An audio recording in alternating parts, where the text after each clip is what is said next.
I'm always very humbled and very interested that people turn out to hear the story of something that's basically about a pudding, a pie, if you like. I mean, I don't find that strange because I've always worked with food.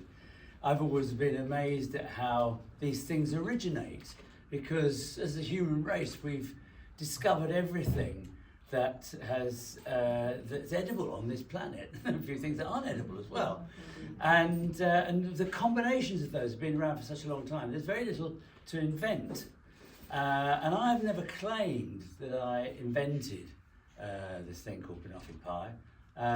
I always like to think that it's evolved, and the story I'm going to tell you today is about the evolution of how it came about, which means I had to go back to the sort of dark old days of the 1960s, but it's quite good because we're all about the same age, so I won't have to explain about what old money is or what O-levels are, or what it's like going to a supermarket and not being able to find an aubergine or a ready meal.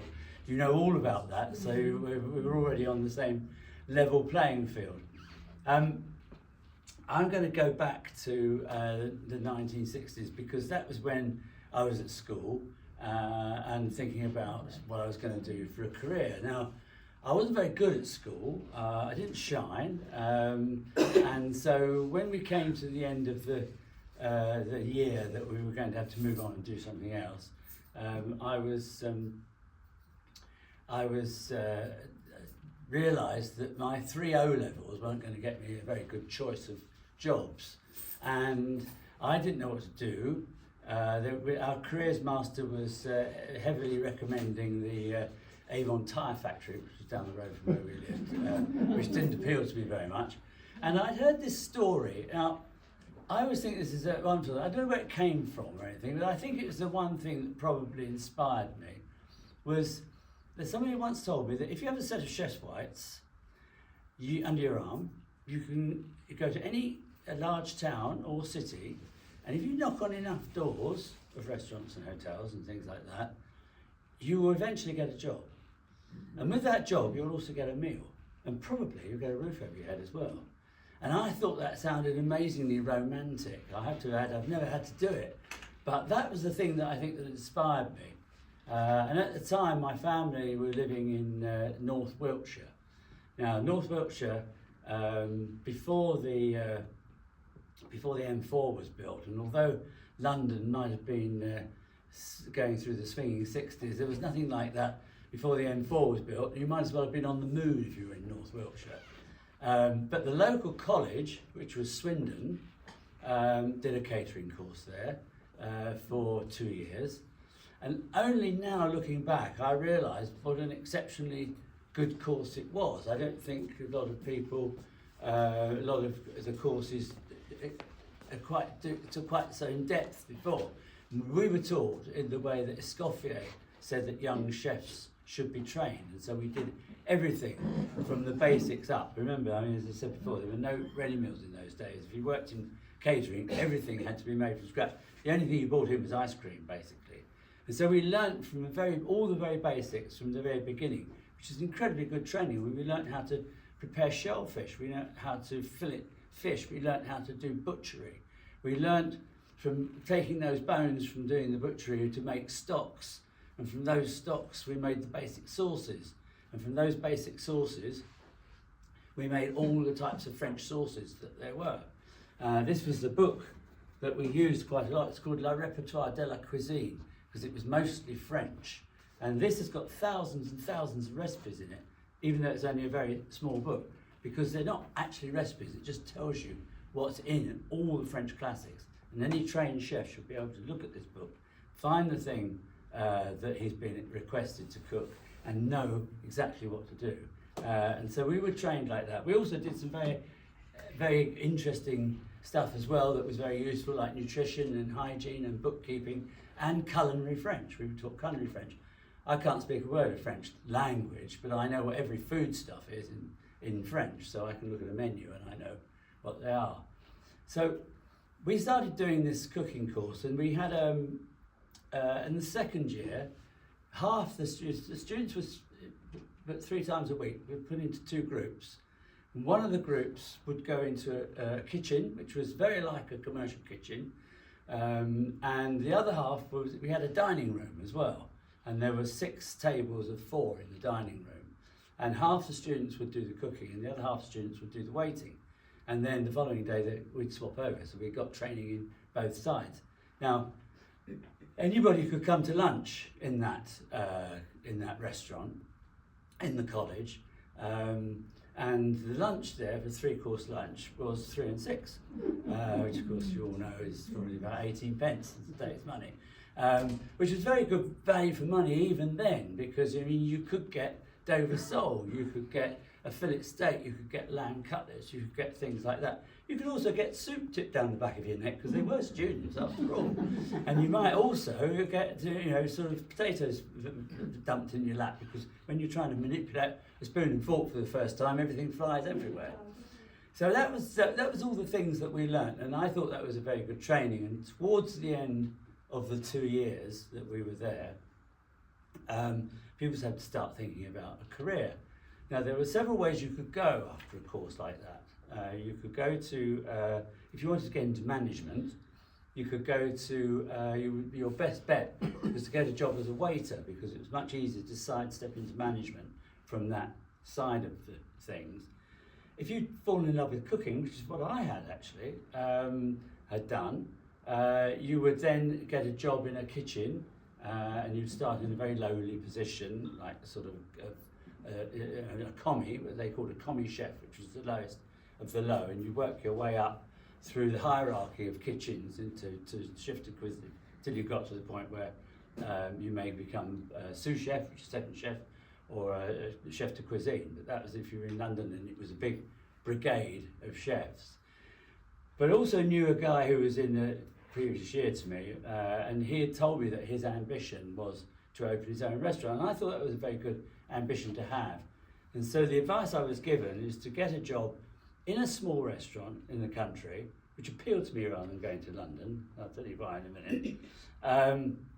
And then where you would work might be the template of something that you may, when you were had a bit more experience under your belt, have the template for a restaurant you may well open yourself. Excuse me, I have some water. So anyway, I started looking around for different jobs. Some friends of mine did go to London and get jobs in places like the Savoy and the Connaught. And it was a very tough thing to do, because most of the chefs in these kitchens were French, they only spoke French, and if you were English and you went in at the post, you could be well bullied. A friend of mine went into it, and he said the commies were in tears at the end of the day usually, because they were very badly treated. So I'm glad I chose to work in very small places in the country, because it was much nicer. And I got a job in a restaurant called the Royal Oak, which was in a village called Jevington, which is just outside Newbury in Berkshire. And I got this job, and it was the job as second chef. And I thought this was rather good to come straight out from college and have it was a job of second chef. And of course, when I got there, I realised that, of course, there were only 2 chefs anyway. So there was the head chef, whose name was Russell, a big guy like this, and I was to be his assistant. And so I was second chef, but I was also the bottom commie and the floor scrubber and fridge cleaner as well, and everything else, who did everything else. But I knew that if I got these jobs done quickly, if I got the potatoes peeled and I got the fridges cleaned and everything, and I finished that, and then I would be able to say to Russell that I was ready to help do stuff for him. Well, I walked into my first day of work with my wallet of chef's knives and my notebook and my pencil, which I always carried with me. And he looked at my notebook and took a rather dim view of that, because he thought I was going to pinch all his recipes, which of course is exactly what I was going to do. If you want to get somebody who wants to learn. What happens at college, of course, is you sometimes do things once because of the expense of it. So you might prep a lobster once, you might open some oysters once. But when you get into the industry, of course, you do them over and over and over again. And that's how you get really quick and slick and good at what you're doing. And I learned a lot from Russell. I had some very good things. We made our own bread on the premises, which was unusual even in those days to make your own bread. It was well known for its puddings, this restaurant. It was a lovely little village, and the place was called the Royal Oak, and it was a pub as well as a dining room, and it had rooms, and it was a sort of hub of the village sort of thing. It was very nice in those days. So anyway, it was quite a small restaurant, as I say. It was only just the two chefs, and there were two waitresses. There was a manageress and the owners, who sometimes were there as well. And one of the rest of the staff, I heard this sort of rumour of the rest of the staff that there was a dish that Russell used to make, which was absolutely delicious, they said, and it was called Coffee Toffee Pie. And Russell was a very strange guy. I mean, looking back, I think he was probably bipolar. He was very strange. He was an outrageous liar. He told me he had an Aston Martin and he kept it in a garage near. We never saw this car or a lot of the other things he told us about. But apparently it was true that he worked in America and he brought this dish back from America with him.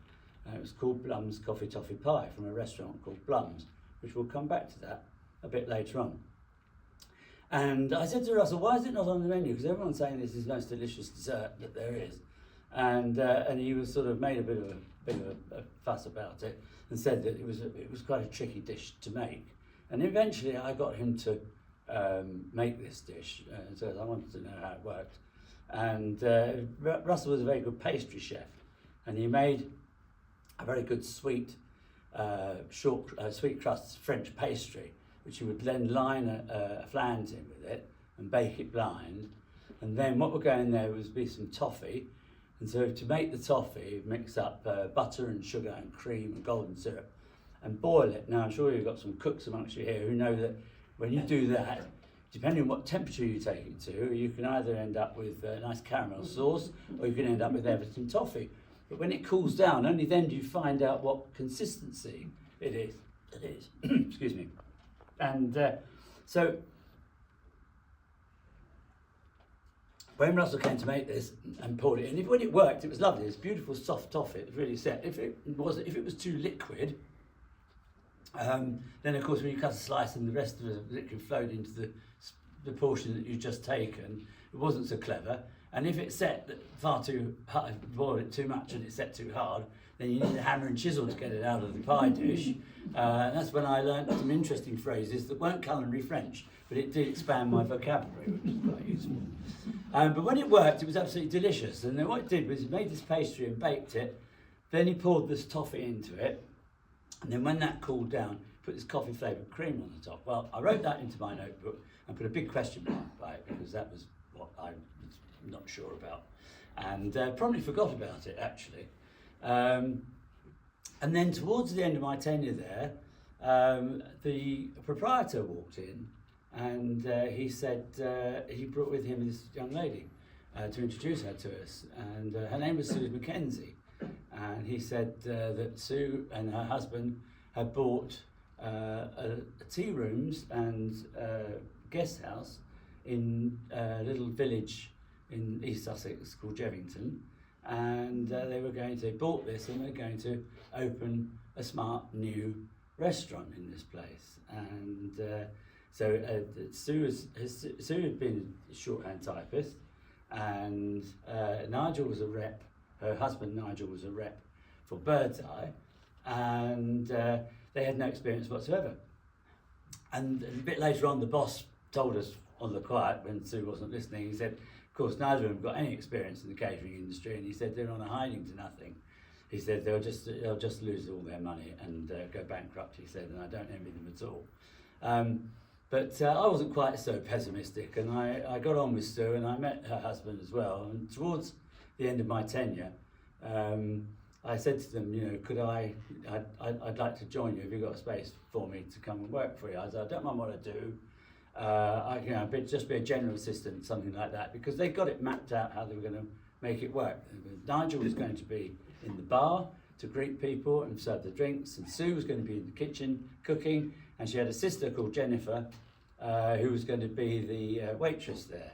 But they then actually did accept my offer of going down there, because what I didn't realise at the time, that they were getting close to the fact that they were going to open this restaurant and realising that they had no experience whatsoever. Although I was quite young, my 2 years training at college and my 1 year in the industry, they saw that as being a bonus and I could be of great help to them. When I got there, I was offered the job of head chef. Now, I wasn't even 19. I think I only turned 19 just after we opened. And if you're 19, well, if you're 19, you know everything, don't you? And I thought, oh, that's great. I'm not even 19 yet, and I've got a job of head chef. But of course, in this restaurant, I was the only chef. So I was also a head chef, I was the second chef, and I was still the commie and the bottle washer and the floor scrubber as well. So I had to do everything. And I handed in my notice at the Royal Oak, and I got on a train, went to Victoria, got the bus to Eastbourne, the train to Eastbourne, then I got the bus out to, in those days there was a bus every hour, on the hour, to Jevington, which you wouldn't find it out these days.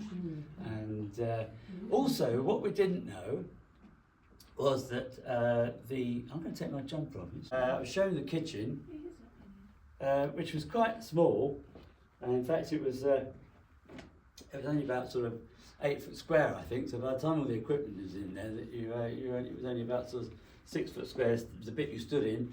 The cooker was there, and the service table was there, and the sinks were there, and the hot cupboard was there. So you didn't waste any shoe leather, that was for sure. But the other thing that was we didn't realise, or I didn't realise at the time, I think Nigel knew about it, was that it was there was no mains water or mains drainage to Jevington.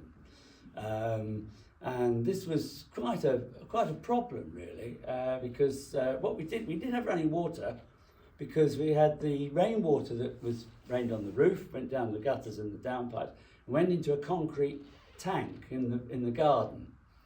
There were tanks in the roof, and there was a pump in the kitchen that would pump the water from that tank up into the roof. So we had taps and we had running water, but you couldn't drink it because it wasn't pure enough, and so you had to go to a standpipe, which was a few yards down in the village, for all the drinking water that you needed. After Nigel, he always had luck on his side, I think, because after he bought it, a lot of local restaurateurs had looked at the premises and turned it down because of the lack of being on mains water, and then the council announced it was going to be put on mains water, although we had to work like that for a couple of years. And of course the thing was, you turn on the tap sometimes and nothing would come out, and it was because the pump in the kitchen hadn't kicked in to pump water up into the roof. And the previous owners had said, oh, well, that's quite simple. You just get a rolling pin or a scrubbing brush and you go and whack the downpipe on the outside by the back door, and the pump kicks in and water goes up in the tank. You've got water again. And it worked every time, so it was absolutely wonderful. But it was very, very basic at the time. And in 1968, in May of 1968, the Hungry Monk opened its doors for the first time. I came across this today, and I knew I had it, and I put it somewhere. I couldn't remember how I could. This was, when it opened, it was going to be open for lunch and dinner. It was also going to have rooms to let, and this is a little brochure that was brought out about it was called the Monk's Rest Hotel, but to give the restaurant a separate name, they called the Restaurant The Hungry Monk. But here's this. I love the charges on this. This is charges relate to rooms with a basin. These rooms are slightly less expensive. Full board is 18 guineas a week, so you can spend the whole week. Breakfast, lunch and dinner for 18 guineas. Now that was a steal, wasn't it, in those days?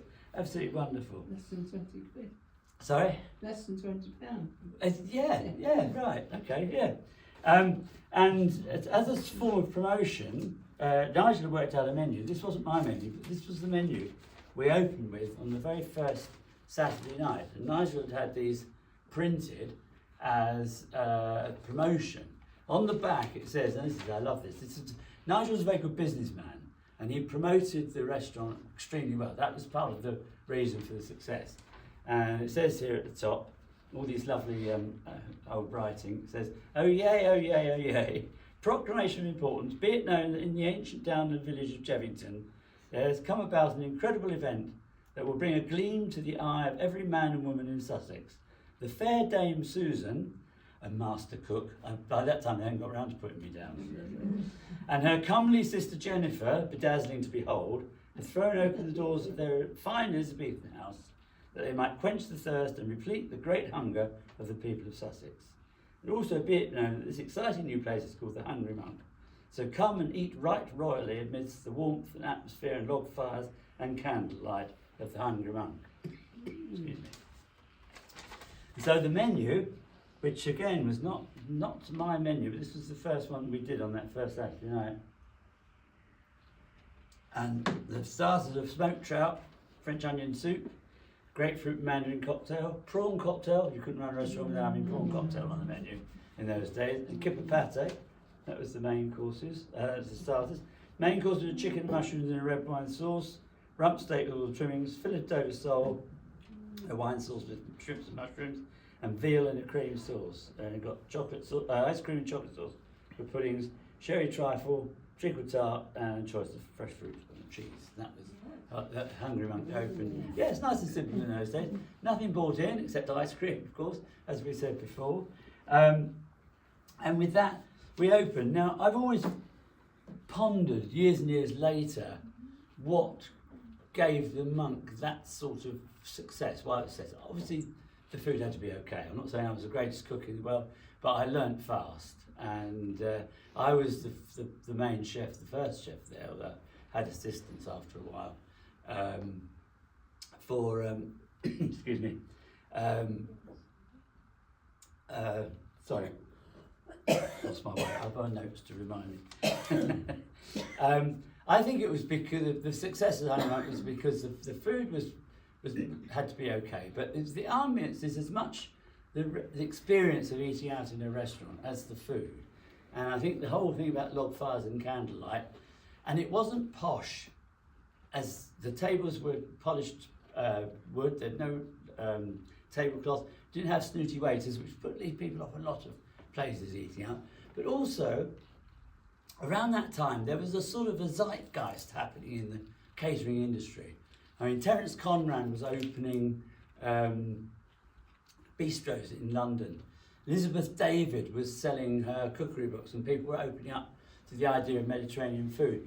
People were going on foreign holidays and going to Spain and Italy and France, and therefore, you know, we're not always so afraid of garlic or anything made with olive oil or something like that. And so I think, you know, that people were more opened up, but I think it was very much the sort of a combination of several things. And I put everything that I knew, that I'd learnt at the Royal Oak and at college, and I made the menus out of that. And I was always given the task of being creative and inventive. And the one thing I did slightly forget about was Blum's Coffee Toffee Pie. But then to tell you the rest of the story, I need to introduce my sister. And my sister, she was 2 years older than me, and she was a lot cleverer than I was. She passed her 11 plus, and she went to grammar school. But she was also a very gifted artist. And when she was looking towards her career at school, she went to the careers master and asked him about.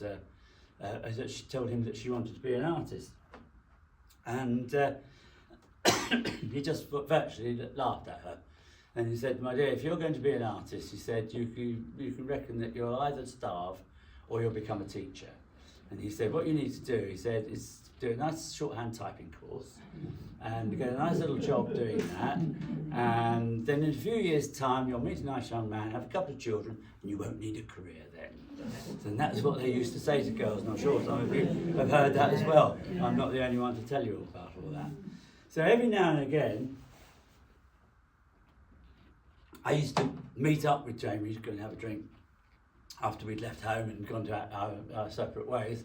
And when we used to talk about our careers, Jamie would tell me how she was sort of doing invoices at a builder's firm, and I would tell her about my experiences that were a bit more interesting and a bit more exciting than those jobs, and she got rather envious of my career choice. And the next thing I know, I've got a postcard from her, and she's in Germany and hostessing trips down the Rhine on these floating barges, doing trips like that. And she joined up in the catering industry and came back to England and did a few different jobs around. And then one day she came to see me at Hungry Monk, and when she came to see me, Nigel offered her a job. She was very much in demand, really, for that sort of thing, because Jane, being a good artist, had beautiful handwriting. And in those days, the Hungry Monk used to do the menus on a blackboard. And there was a blackboard in the bar and the lounges where there was the starters and the main course. Then there was a separate blackboard in the dining room where the desserts were written. And Jane had very nice writing and would write the blackboards. And so she joined us there. And then one evening we were sitting around, as you do in the catering industry, after everyone's gone home, you all sit down and you all have a drink and a fag usually in those days, don't do it anymore. But and Jane was telling us about her experiences of working on these boats going down the Rhine. And she said we had chefs there, she said, and they were, working chefs. And then she said there was one guy, she said he was Greek, and he was a huge guy, she said. And, he was so strong, he could lift a stock pot with one hand. I mean, yes, she said, even if it was full of cans of condensed milk. And I said, well, why would you have cans of condensed milk in a stock pot? She said, well, he used to boil them up. And so what did you do that for? So she said, well, he boiled them for about 3 or 4 hours. And they made this beautiful soft toffee. And suddenly this little light bulb went off in my head. And I thought, hello, I might have broken the stumbling block of Blum's Coffee Toffee Pie. So the next time I went to the cash and carry, I bought a case of condensed milk, took it back, filled up the stock pot, covered them with water, boiled the contents up for 3 hours, and sure enough, when I opened the lid, you got this beautiful soft toffee. But it meant that there was nothing tricky about it. It would be the same every single time that you did it. Not only that, you could put them up on the shelf, and because you had to boil them unopened, and then you'd have them all there to every time you needed to make Blum's Coffee Toffee Pie. So that's exactly what I did, and recreated the coffee toffee pie that Russell had found so difficult, and everybody seemed to like it. All the waitresses liked it, all the customers seemed to like it, and my boss, Nigel Mackenzie, never wanted to let one rest on one's laurels, said he thought it needed something else, and he tasked us with finding another layer that would make it even better. So that's not that easy when someone gives you a task like that. So we tried pecan nuts, like a pecan pie type of thing, and we tried apple, and I think we tried mandarins, which was horrible. And then one day I had some bananas in the store, and I thought, I know, I have bananas. Of course, as soon as I started making it, I had a feeling that this was about something right about it. Usually when you chop up a banana, you chop it up like that, don't you? But if you're making a banana split, or you split the bananas lengthways, and of course they fitted perfectly into a nice round flan tin like that, so you've got this nice layer of bananas on the top. And then we put on the coffee flavoured cream, which actually trapped the bananas between the toffee and the cream so they didn't go brown, which was another asset to it.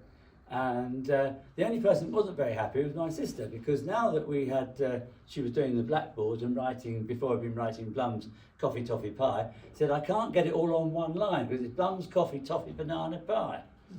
So we all stood in the kitchen talking about it, and it was Nigel Mackenzie, and I know this for a fact, that said, okay, well, use a make-up word. We'll make a word, for what they call a portmanteau word, from the syllables. And at the time, we decided to put an I on the end, just to hide the fact that we made up a word, and it sounded a bit exotic, a bit Italian. And the word Banoffi Pie was born. Now, I never claimed that I was the first person who ever put toffee, bananas and cream together in a pie, although there is something about that combination that's rather wonderful, because they do seem to go together like strawberries and cream and like bacon and eggs or whatever. But what I do know is that it was that name that let us know that it was our idea that we put together that was going around, because we could trace it from always having that handle. Now,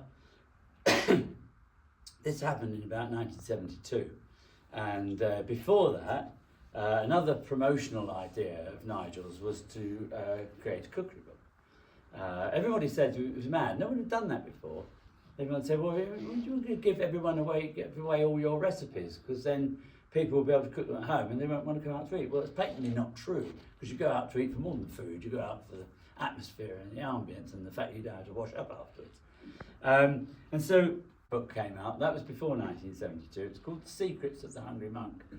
And it has my name and Sir Nigel's name on there, and a nice little cartoon in the front of me on the rack, being tortured for the recipes, which was and actually I think part of the success of this book is they've got lovely little cartoons in them as well of different monks. That was a guy called Graham Jeffries, who was a former monk actually, and he'd been left being a monk and become a vicar because he wanted to get married, I think, which is quite a good idea really. You can't get married if you're a monk, so he gave all that up.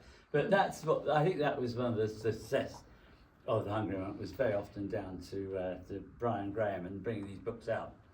And of course, we then started to learn this, because of there was a book that was brought out after that, which is actually very difficult to get hold of these days. It's called The Deeper Secrets of the Hungry Monk, and it's brown. It has the Banoffi Pie recipe in it. And these range of cookery books was very often used by I think there was a time when young people used to go out and cook in ski chalets for different groups of people, and apparently we heard that they used to take those books with them and cook from those books. And I remember going to Brighton one day and going around and looking, and every pub seemed to have this Banoffi Pie on the menu, so we knew where it had come from, because it couldn't come from anywhere else without that handle. And then we had other stories, and we heard people that were going abroad and seeing it in other countries. We heard that I don't know how true this is, but it's only a rumour I've heard, that it was a favourite of the royal family. And also that Margaret Thatcher used to have it served at state dinners and the number 10 when she was in power. I don't think she made it herself. She probably had her minions to do that. So anyway, that's when the sort of started to spread. Well, we got to the point, I was there for 20 years, which was a very long stint actually by anybody's standards. But then I realised at this point that I hadn't yet realised my ambition, which was to open my own restaurant. And by this time I had a wife and 2 children. I married the prettiest waitress that ever worked at the Hungry Monk, and we'd set up home in Seaford, and we were living there with our 2 kids, and I found a premises in Seaford, and we sold our house and we bought it, and we opened our own restaurant, which was called Quincy's. And it was a new beginning for me. I wanted to leave the Hungry Monk behind me. We stayed on good terms when I left. But the other thing I did do voluntarily was to leave Banoffi Pie behind me, and to leave it at the Hungry Monk and never put it on the menu in my own restaurant, because I thought it belonged to the Hungry Monk. And in that time, Nigel had made a big thing of it, and it's still there if you drive past. That on the outside wall of the building that is the Hungry Monk is a blue plaque that says, "This is the birthplace of Banoffi Pie," and that's still there. And my wife and I, we had this restaurant for 12 years, and it was a brilliant 12 years of my life. It was my own restaurant. I did something slightly different to the Hungry Monk. I'd never reached it became a legend, the Hungry Monk, in a way, and I never ever did anything. It never came to that level, but we were very successful, and we had that. We opened in 1988, and we had that for 12 years. And around the year 2000, seemed to be a sort of thing of change in the air, didn't there? Around about the turn of the sort of millennium and that sort of thing. And my wife and I decided we'd like to do something else, and we thought we'd like to open a pub. And so we put the restaurant on the market, and we actually sold the restaurant as a going concern. And then by the time it sold it, unfortunately the pub had gone by that time. It had been sold to somebody else, and we were sort of stepped off into nowhere. We had enough over, actually. We were very lucky. We had enough over to be able to buy a house, and but we had no income. But my wife was very good at interior design. She wanted to open a shop that sold interior design accessories. So we opened a little shop in South Street in Eastbourne called Garnish, and my wife ran that, but it wasn't quite making enough money for both of us. And so I realised I was going to have to go and get a job or find some sort of income. Well, I didn't want to go and open another restaurant, and I didn't want to go and work for anybody else. So I thought, I was wondering what I was going to do. And one of the things that I thought would be a good idea was to become a freelance chef, because you don't need premises, and you don't need to employ staff or anything like that. And I had a friend who was a freelance chef. Well, he couldn't be anything but a chef, actually. He might have been a farmer if different, but his name was actually Colin Capon, so he really was a perfect name for a chef. And I rang him up and I said to him, look, I'm thinking of doing what you do, and I said, I don't want to tread on your toes or anything like that. And he said, don't worry about it. He said, there's plenty of work out there for all of us. He said, but I'll give you a word of advice. He said, you need a USP. You need a unique selling point. And I said, well, what sort of thing do you mean? He said, well, if you've ever worked in a famous restaurant, or you've ever worked with a famous chef, by this time, a few celebrity chefs on the TV, which we never had in my day. There was no cooking on the TV when I first started, but now there are all these celebrity chefs. And he said, you need either that. He said, there's a connection to a celebrity chef or a famous restaurant. I said, I haven't got that. And then I thought, well, I've got something else. I've got something else that's even better, and I haven't said anything about for the last 12 years. And I thought, I know what I'll do. I'll use this as my unique selling point. Well, by this time we had something called the internet, which is quite interesting. My daughter, although it's not connected with it, she had met and married a young man who was very good, very techie, and he said he'd build me a website. And so I thought, well, I know what I'll do. There was also an awful lot of untrue stories going about how Banoffi Pie started. By this time, it had got out of all craziness, really. There was the supermarkets that picked it up. Supermarkets were making. You could buy frozen Banoffi Pie. You could buy Banoffi biscuits. You could buy Banoffi ice cream. You could buy Banoffi pancakes. There was everything everywhere like that. I even went through some pages of Google to find that there was some makeup called Banoffi, and there was some jewellery called Banoffi, some wallpaper, some trainers. So this is getting absolutely crazy. And my daughter went onto Wikipedia and she found a site that said that Banoffi Pie was invented at the Pink Elephant restaurant in Texas. So I thought that was even more outrageous. So I thought, I know what I'll do. This is really. By this time actually, when I was in the trade, I got a little sideline that I used to write an article for one of the trade magazines. So I thought, I'll write an article about how it really started, how Banoffi Pie really started, which is basically what I wrote is what I've told you here today. And when I finished it, I thought, I'll put it on my website. I thought, I know, it's not too bad, that article.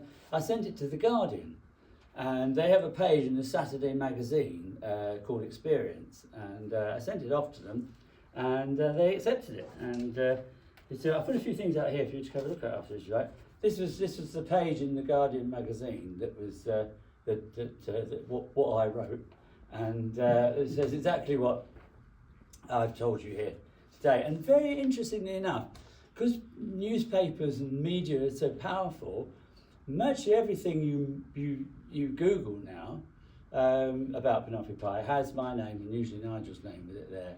I mean, even the Hairy Bikers mentioned Banoffi Pie, and they mentioned both my name and Nigel's name. I mean, Nigel's no longer with us, unfortunately. But so that was that. And because we had this interior shop in Eastbourne, there was another guy who had a shop similar to it, just down the road from ours, and he brought back, he'd been to America, and he brought back a copy of American, excuse me, Homes and Gardens. Now, I don't know if you've ever done this before. I don't know if you've ever told a story or an anecdote or something to someone, and you've told it so many times, you start to think to yourself, have I remembered that right? You know, have I imagined a bit, or have I embellished it a little bit? And I was sort of slightly concerned about this. But anyway, in the back of this Homes and Gardens, and it was American, was a recipe section. And in that recipe section was Blum's Coffee Toffee Pie, and I hadn't imagined it at all. And Blum's Coffee Toffee Pie came from a restaurant in Hollywood called Blum's, and the strange coincidence was that it closed down in 2012, which is the year that Honey Monk actually closed its doors to the public. So, I think I've really covered everything there. I'll just make sure here. Yes, the other thing, oh, that's right, the other thing was, also, when this went sort of viral on the internet, I started to get emails from people. Now, I don't want to show off or anything like that, but they were very sweet, and I was very humbled by it. And I just want to read you out a couple of them because I think they're very interesting. This guy has said that. He said, as a result of very broad education, both academic and culinary, I have a great curiosity in the origin of dishes, and I can smell a tall tale a mile away. I thought, oh, here we go. He said, I have heard various stories of the origins of Banoffi Pie and ignored them, discarded them, or just generally forgotten them. But your version has the stink of truth about it. And I just like that. I love that wording. Another guy said to me, I think I'd said in an interview that if I had a penny for every Banoffi Pie that had been made, I'd be a very rich man, which I'm not, and I haven't. I can tell you that now. And but see, I've been quoted for saying that. And then this guy sent me this email, and he said, I fell upon your story because I was checking up on the word. He said, my wife this morning has made a massive tray of Banoffi Pie and took it to work. So when you say a penny for every pie made, do you mean per pie or per serving? Because if it's per serving, then I reckon I owe you 48 pence. And just this one, this is one of my favourite ones actually, is, and it just shows you how universal it is, how it's gone around. It says, Dear Mr. Dowding, I am Prashant from India. A few weeks back I got a chance to eat Banoffi Pie at a restaurant in Delhi. I must say that Banoffi Pie is the best thing I ever eat. I went to the same restaurant 4 times since then just to eat Banoffi Pie. I love this thing. Today, just for the heck of it, I googled it and reached your page and then blah, blah, blah. So that was very, very humbling. I don't get quite so many today, but when the article first came out, I got quite a few of those. And what's the other thing? Yes, the other thing that's very interesting, the Oxford English Dictionary now has the word Banoffi in it, and it's spelt both ways, both with the I at the end, and I notice now everybody seems to spell it with a double E. And if I complained about that, I'd be like Knut trying to make the waves go back or something like that. So these things happen. People make it all sorts of different ways. I've seen some hideous Banoffi pies in my time, I can tell you. People who use make it with biscuit base, and people who sprinkle hundreds and thousands on top of the cream. But anyway, that's what's going to happen when that sort of thing happens. Yeah, that's basically it. Thank you very much for listening to me. One of the things I did, just short thing, just a quick promotion. It's not a heavy sell, I tell you that. But one of the things I did as a freelance chef was I taught at ECAT, or the college in Eastbourne. I taught evening classes for 17 years. That was I was a freelance chef for about 20 years, right up until COVID, when I stopped doing it. And I worked there for 17 years, and I learnt an awful lot from the people who came. It was one of the best jobs I ever had. I absolutely loved teaching, and my career after leaving the restaurant trade was very, very varied. And I did work for TV, and I did some very, very strange jobs. You never do the same You never do the same job twice. It's very unusual things I did. And as a result, I was going through my, a few years ago, I was going through my computer and I had all these recipes on there and I corralled them into one file, and with the help of my daughter put it together, and we came up with this book which is called Fish Bananas, and it has 400 recipes in there. It's got 40 fish dishes, it's got 40 desserts in it, and it's including a whole section on Banoffi Pie, and it's here for sale if you're at all interested. And for my sins, because you needed something to do while during COVID, as I wrote a novel as well, but that's just by the way. Anyway, anybody would like to ask me a question? I'm open to any questions that you have. And no, I haven't brought any Banoffi with me, I'm afraid to tell you. Thank you very much. Oh, Ian, for both of you. thank you. You've been a wonderful. Thank you very much.